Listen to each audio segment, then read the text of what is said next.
பொதுவாகவே இன்றைய காலகட்டத்தில் இந்த சிகேடி அப்படின்னு சொல்லக்கூடிய இந்த சிறுநீரக பிரச்சனை, chronic kidney disease. ஸோ இந்த கிட்னி பிரச்சனைகள் நிறைய பேருக்கு எந்த விதமான அறிகுறிகளுமே தெரியல அப்படின்னு தான் சொல்கிறோம்.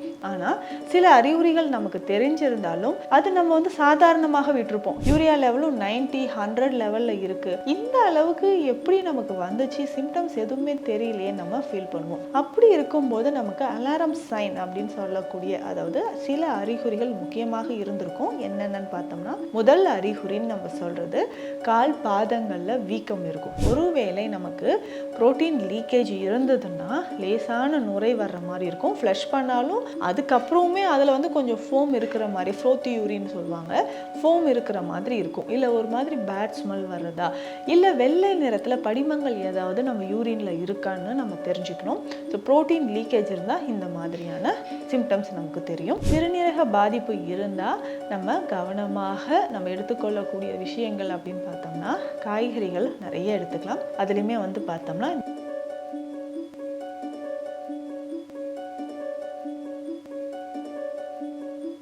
ஹெல்த் கஃபே தமிழ் நேயர்களுக்கு வணக்கம். நான் டாக்டர் நித்யா, சித்தா ஃபிசிஷியன். கோடை காலங்களில் சிறுநீரகங்களை பாதுகாக்கும் முறைகள் என்ன? ஒருவேளை நமக்கு சிறுநீரக பிரச்சனைகள் இருந்தால் இந்த அறிகுறிகள் எல்லாம் இருக்குமா அப்படின்ற ஒரு சந்தேகம் நிறைய பேருக்கு இருக்கும். இப்போ கோடை காலம் வந்தாவே முதல்ல நம்ம உடலில் அதிகமான உஷ்ணம் ஆகுது. இப்போ உஷ்ணத்தினால் பாதிக்கப்படக்கூடிய உறுப்புகளில் நமக்கு சிறுநீரகங்கள், கிட்னிஸ் வந்து ரொம்ப ரொம்ப முக்கியம். அதுவும் நம்ம உடல்ல பார்த்தோம்னா இந்த பஞ்சபூத உறுப்புகள் அப்படின்னு நம்ம சொல்றோம். அதுல முக்கியமானது அப்படின்னு பார்த்தோம்னா சிறுநீரகம் ரொம்ப ரொம்ப சென்சிட்டிவான ஒரு ஆர்கன் அப்படின்னு சொல்லலாம். நம்ம உடல்ல அதிகமா பிளட் பிரஷர் அப்படின்னு சொல்றதே சித்த மருத்துவத்தில் பித்தம் அப்படின்னு சொல்றோம். இந்த 3 தோடங்களில் பித்தம் அதிகமாகும் பொழுது, ஸோ பித்தம் அதிகமாச்சுன்னா என்ன ஆகும்னா பிளட் ப்ரெஷர் அதிகமாகும். அதே மாதிரி பித்தம் தொடர்பான பிரச்சனைகள், ஆசன வாயில் வரக்கூடிய பிரச்சனைகளாக இருக்கட்டும், நுரையீரல் சம்பந்தப்பட்ட பிரச்சனைகள், டைஜஷன், வயிறு சம்பந்தப்பட்ட பிரச்சனைகள் நம்ம உடல்ல வந்து, அதே மாதிரி சிறுநீரக பாதிப்பும் நமக்கு ஏற்படுது. பிளட் ப்ரெஷர் நம்ம உடல்ல அதிகமாகும் போது நம்ம நிறைய விஷயங்களை கவனத்துல வைக்கும் பொழுதுதான் உடல்ல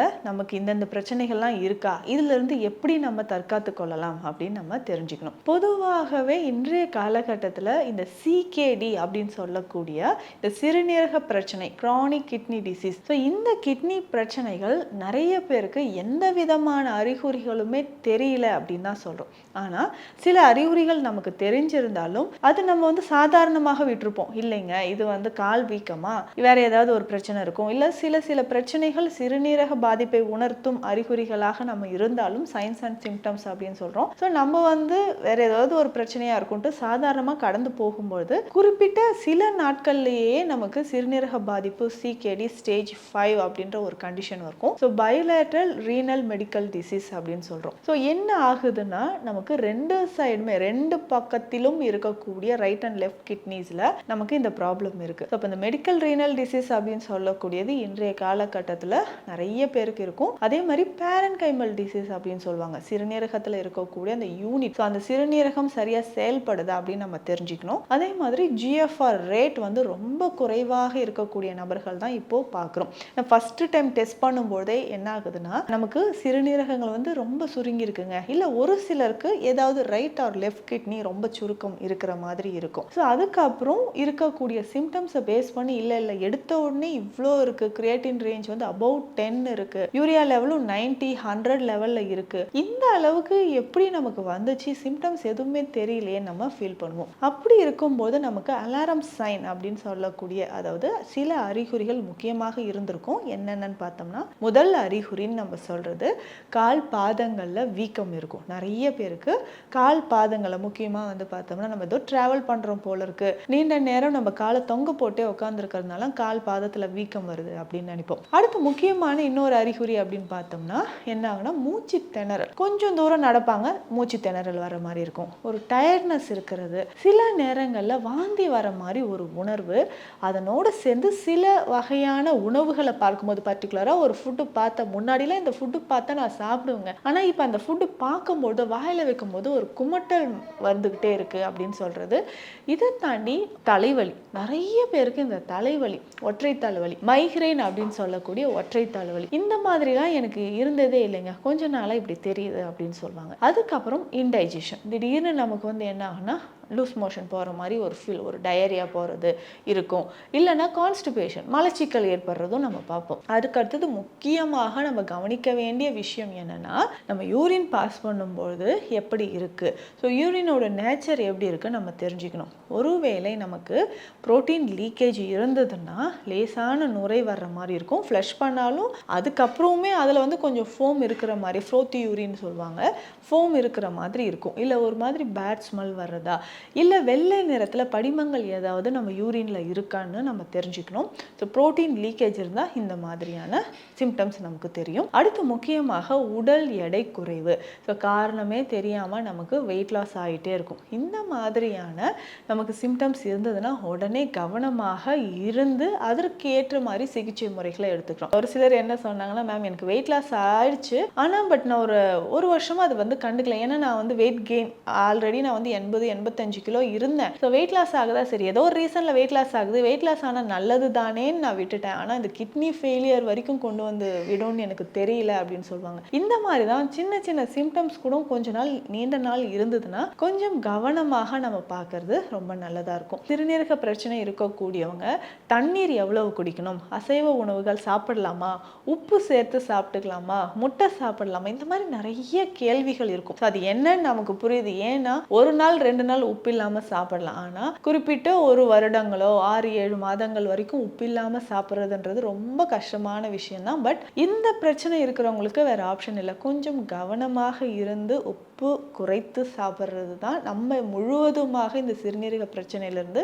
வெளிவரதுக்கு ஒரு முக்கியமான ஒரு பாயிண்ட் அப்படின்னு நம்ம சொல்லலாம். ஸோ அப்போது நம்ம டாக்டரை நீங்கள் கன்சல்ட் பண்ணிக்கணும், எந்த அளவுக்கு நமக்கு வந்து யூரியா இருக்குது, கிரியேட்டின் இருக்குது, சிறுநீரக பாதிப்பு இருக்கோ அதற்கு ஏற்ற மாதிரியான உப்பு குறைந்தபட்சம் ஒருத்தருக்கு ஒரு நாளைக்கு 24 ஹவர்ஸ்க்கு 1 கிராம்லேருந்து 2 கிராம் அளவு தான் உப்பு எடுக்கணும். ஸோ இதுவுமே இன்னும் ரொம்ப அதிகமான சிறுநீரக பாதிப்பு இருந்தால் 1 கிராமுக்குள்ளே நம்ம வந்து உப்பை எடுத்துக்கணும். ஸோ அந்த 24 ஹவர்ஸ்க்கு அவ்வளோதான் எடுக்கணும். அதுக்கப்புறம் நம்ம முற்றிலுமாக தவிர்க்கக்கூடிய விஷயங்கள் அப்படின்னு பார்த்தோம்னா அதிகமான ப்ரோட்டீன் டயட்டு, இதில் வந்து நான்வெஜ் அசைவ உணவுகள் கண்டிப்பாக நம்ம அவாய்ட் பண்ணுறது நல்லது. இல்லைங்க நான் எப்போவாவது சிக்கன் சாப்பிட்டுக்கிறேன், எப்போவாவது நான் வந்து ஃபிஷ் எப்போவாது எடுத்துக்கலாமா அப்படின்னு கேட்டிங்கன்னா கிட்னி வந்து எந்த ஸ்டேஜில் இருக்குன்றதை தெரிஞ்சுட்டு அதுக்கேற்ற மாதிரி மருத்துவர் ஆலோசனைப்படி நீங்கள் எடுத்துக்கலாம். இதுக்கு அடுத்தது முக்கியமாக கிழங்கு வகைகளை முற்றிலும் தவிர்க்க வேண்டும்.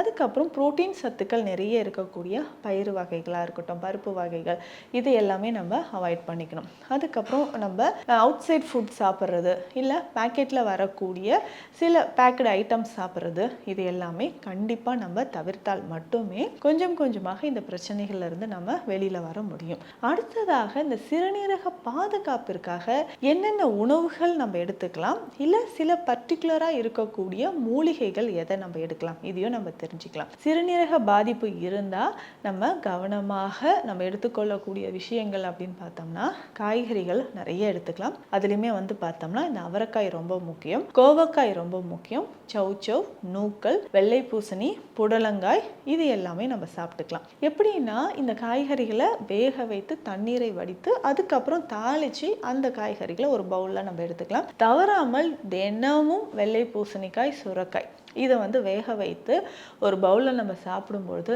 நல்லாவே நமக்கு இம்ப்ரூவ்மெண்ட் வந்து தெரிய ஆரம்பிக்கும். ஸோ கொஞ்சம் கொஞ்சமாக நமக்கு சிறுநீரகங்களில் இம்ப்ரூவ்மெண்ட் தெரிய நமக்கு அந்த பிளட் டெஸ்ட் எடுத்து பார்க்கும்பொழுது ஓகே கிட்னி வந்து கொஞ்சம் கொஞ்சமாக நமக்கு வந்து நார்மலாக வந்துட்டுருக்குன்றது நம்ம தெரிஞ்சுக்கலாம். அதே மாதிரி இதனோட நம்ம வந்து சித்த மருந்துகள் என்ன எடுத்துக்கலாம் அப்படின்னு பார்த்தோம்னா, ஸோ பேசிக்காக நம்ம ஃபாலோ பண்ண வேண்டிய விஷயம், நிறைய பேருக்கு இந்த விஷயம் தெரிஞ்சிருக்கு. பொதுவாக ட்ரீட்மெண்ட்க்கு வரவங்க எல்லாருமே சொல்கிற விஷயம் மூக்கிரட்டை கீரை சாப்பிட்றோம் அப்படின்னு சொல்லுவாங்க. தாராளமாக மூக்கிரட்டை கீரை பயன்படுத்தலாம். கீரையாகவோ இல்லை நம்ம அது வந்து கடையல் மாதிரியோ சூப் மாதிரியோ நம்ம வேக வைத்து மூக்கிரட்டை கீரையை பயன்படுத்தலாம். இதனோட வேறும் சில மூலிகைகளும் சித்த மருத்துவத்தில் இருக்கு. நீர்முள்ளி சூரணம், நெரிஞ்சில் சூரணம் அப்படின்ற மருந்துகள். இந்த மருந்துகளை ஒரு ஸ்பூன் அளவு எடுத்து தண்ணீரில் போட்டு ஒரு 200 ml தண்ணீர் விட்டோம்னா நல்லா கொதிக்க வச்சு 60 ml வந்ததுக்கு அப்புறம் ஃபில்டர் பண்ணி இதை குடிச்சிடணும். இது வந்து காலை மாலை 2 வேளையும் நம்ம சாப்பிட்டுட்டு வரலாம். இதனோட பார்த்தோம்னா தினமும் தவறாம பார்லி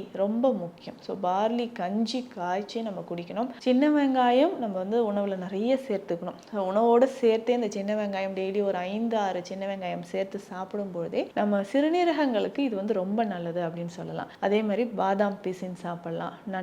நன்னாரி வேர் மட்டும் எடுத்து அது உள்ள இருக்கக்கூடிய நடு நரம்பு நீக்கிட்டு இந்த புரணி பகுதி அந்த தோல் மேல இருக்கக்கூடிய தோல் பகுதியை தண்ணீர்ல போட்டு நல்லா கொதிக்க வச்சு கஷாயம் மாதிரி குடிச்சிட்டு வரலாம். இதுவே வாரத்திற்கு 2-3 முறை நம்ம குடிக்கலாம். அதுக்கப்புறம் செம்முள்ளி கீரை, இது வந்து நீங்க கேள்விப்பட்டிருப்பீங்க. செம்முள்ளி கீரை வந்து ரொம்ப சிறந்தது. இதுவுமே வந்து வாரம் 2 முறை கொஞ்சமா கீரைகள் வந்து தவிர்க்கிறது நல்லது. அதுல முக்கியமா பார்த்தோம்னா இந்த மூக்கிரட்டை சாப்பிடலாம், செம்முள்ளி கீரை, வெந்தய கீரை சாப்பிடலாம். இந்த கீரை வகைகள் கொஞ்சம் கொஞ்சமாக நம்ம சாப்பிட்டுட்டு வரும்போது இது எல்லாமே சிறுநீரகங்களுக்கு நன்மை தரக்கூடியதாக இருக்கும். ஸோ கோடை காலத்துல எந்த அளவுங்க தண்ணி குடிக்கலாம் அப்படின்னு கேட்டிங்கன்னா ஒவ்வொருத்தருக்குமே ஒரு அளவு. குறைந்தபட்சம் 1 லிட்டரோ இல்ல 1 லிட்டர் அதுக்கப்புறம் ஒரு 200 ml தண்ணீர் ஒரு நாளைக்கு அந்த மாதிரி நம்ம ஃபாலோ பண்ணிட்டு இந்த நீர்ச்சத்து இருக்கக்கூடிய காய்கறிகள் கஷாய வகைகளை எடுத்துட்டு வரும்போது சிறுநீரக பாதிப்பிலிருந்து கொஞ்சம் கொஞ்சமாக நம்ம நலம் பெற முடியும். ஸோ இந்த பதிவில் சிறுநீரகங்களை பாதுகாக்கக்கூடிய உணவு முறைகள், ஒருவேளை நமக்கு சிறுநீரக பிரச்சனை இருந்தால் என்னென்ன சிம்டம்ஸ் இருக்கும் அப்படின்றத பார்த்தோம்.